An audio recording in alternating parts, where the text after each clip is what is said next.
बहुत पुरानी बात है। रेगिस्तान के बीच एक छोटा सा अरब गांव था। गांव चारों तरफ से सुनहरी रेत के घरों से घिरा हुआ था।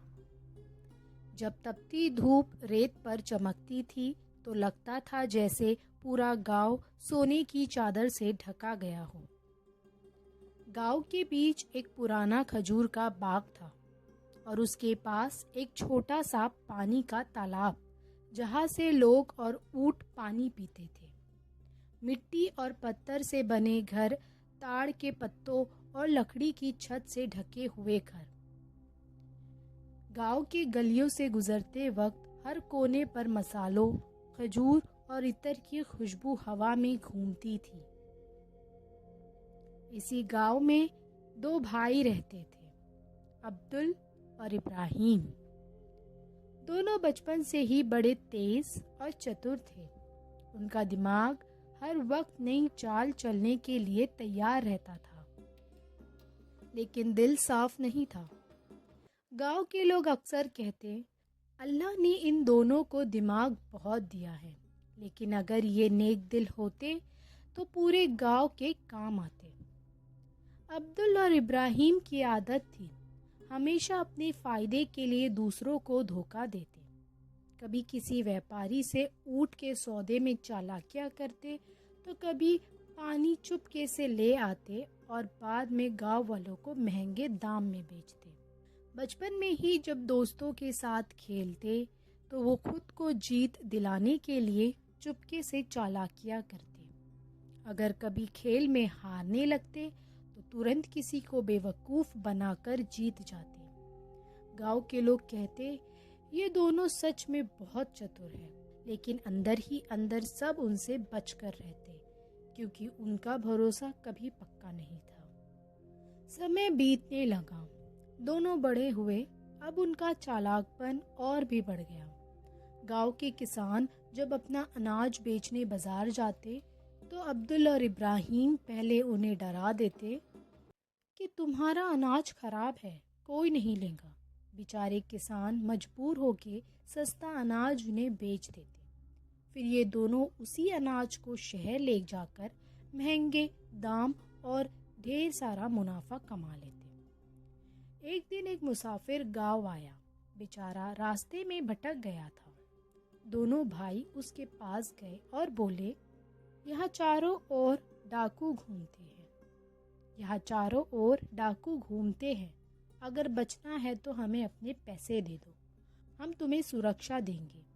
मुसाफिर डरा हुआ था। उसने अपना पैसा उसके हाथ दे दिया। धीरे धीरे उनका चालाकपन इतना बढ़ गया कि वो सबको अपना शिकार बनाने लगे। एक दिन गांव में एक बूढ़ा फकीर आया। उसने सुना था कि ये दोनों भाई बहुत चालाक हैं। फकीर ने उनसे एक पहेली पूछी, बेटा बताओ, दुनिया की सबसे बड़ी ताकत क्या है? इब्राहिम हंसकर बोला, सबसे बड़ी ताकत तो पैसा है। अब्दुल भी घमंड से बोला, नहीं बाबा, सबसे बड़ी ताकत चतुराई है। अकल और चाल से इंसान सब कुछ जीत सकता है। फकीर मुस्कुराया और कहने लगा, समय ही तुम्हें इसका जवाब देगा। समय बीतता गया। अगले साल गांव में बारिश बिल्कुल नहीं हुई। मिट्टी सूख गई, खेतों में फसल जल गए, लोग और पशु तड़पने लगे। पूरे गांव में पानी की बहुत कमी हो गई। लेकिन अब्दुल और इब्राहिम के पास एक तालाब था जिसमें पानी जमा था। अब उन्होंने लोगों से कहा, हर मटका पानी 1 रियाल। बेचारे लोग मजबूर थे। अपने गहने, सोना, हत्ता कि अपने पशु तक बेचकर पानी खरीदने लगे। अब्दुल और इब्राहिम दिन ब दिन अमीर होते गए और लोग उनसे नफरत करने लगे। लेकिन उन दोनों को परवाह नहीं थी। उनका मानना था कि अक्लमंद वही जो अपना फायदा समझे। फिर एक रात ऐसी आई जो सब कुछ बदल गई।